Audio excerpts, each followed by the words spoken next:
आम्ही आता आहोत पुढचा आमचा जो पॉइंट आहे तिथे चाललेलो आहोत बॅलन्सिंग रॉकला.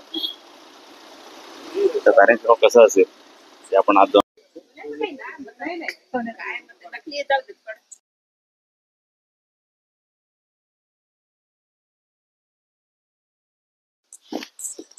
आणि त्याच्या खाली याच्यावर आधारित आहे पूर्णपणे.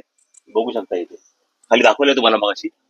पूर्ण एवढ्याशा याच्या दगडावरती आहे तो वरती एवढं बॅलन्सिंग आहे, त्याच्यामुळे ह्याला बॅलन्सिंग रॉक असं म्हणतात तिथे. हे बघा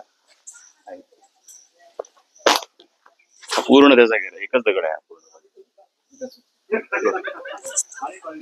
माझा फोटो काढला हा मी त्यातनच काढ.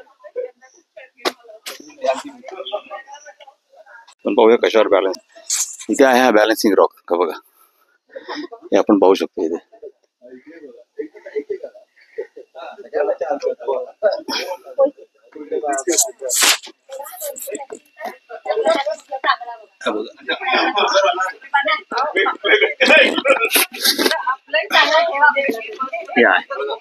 हा फक्त एवढ्या ह्याच्यावरती ठेवलेला इथे एक दगड आहे आणि हा पूर्ण बॅलन्स केलेला आहे.